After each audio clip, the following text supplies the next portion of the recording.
Good evening, everyone. My crisis case study is on the 2017 Pepsi advertisement that stirred up an immense amount of social media backlash. Just to give you a brief overview of this crisis, in April 2017, Pepsi released a 2.5 minute ad which depicted model Kendall Jenner participating in a photo shoot while observing a street protest. She then leaves the photo shoot to join the crowd of protesters. She approaches a police officer with a can of Pepsi. He takes a sip of the Pepsi, and suddenly the mood of the protest turns positive. People begin to embrace one another and cheer. And as a result, people who saw this ad, such as Martin Luther King Jr.'s daughter, several Black Lives Matter movement protesters, they took this as a way of trivializing racism in an effort to sell Pepsi products. The ad was then mentioned over 1 million times on Twitter, Instagram, and Facebook. Pepsi's initial response was one of great defense. They said that this was a very important message to convey. It was actually intended to be a harmonious message and to capture the spirit and actions of people who jump in to real-time moments as Kendall Jenner demonstrated.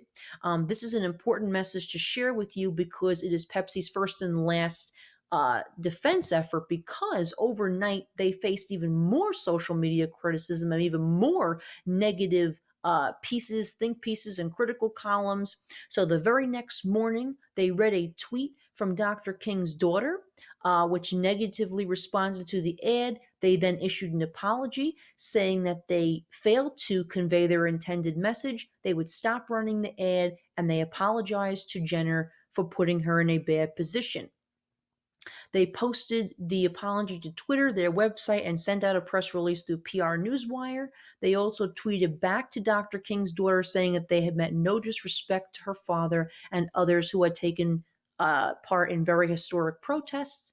And the president of Global Beverage Group, that's directly associated with Pepsi, as well as Kendall Jenner's mother, removed their tweets that expressed a great deal of pride in the ad. So several things that Pepsi did right here was they issued an apology and they immediately removed the ad. This is an example of admitting wrongdoing and proving it with corrective action. They removed the ad within 24 hours of the backlash, and this proves that they recognized that this was a crisis and therefore required an immediate response. Their apology was issued largely online, which gave them the opportunity to control the message by reaching their target audience, and they had Kendall Jenner's mother and the president of Global Beverage Group remove their tweets of pride for the ad, which was their way of non-verbally responding to Pepsi's central message of missing the mark. And Kendall Jenner's mother is a third-party supporter because she's not directly affiliated with Pepsi.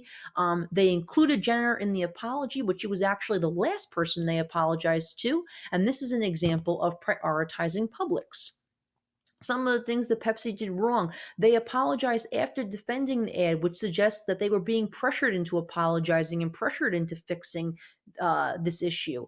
They had widely differing responses and just within hours of each other. They were inconsistent messages as well, which means that it suggests that Pepsi didn't really prepare. They stopped defending their position. So now everybody assumes that they agree that they missed the mark, even if they really didn't. They declined to comment to several media outlets following the apology. This is an example of disengaging with stakeholders.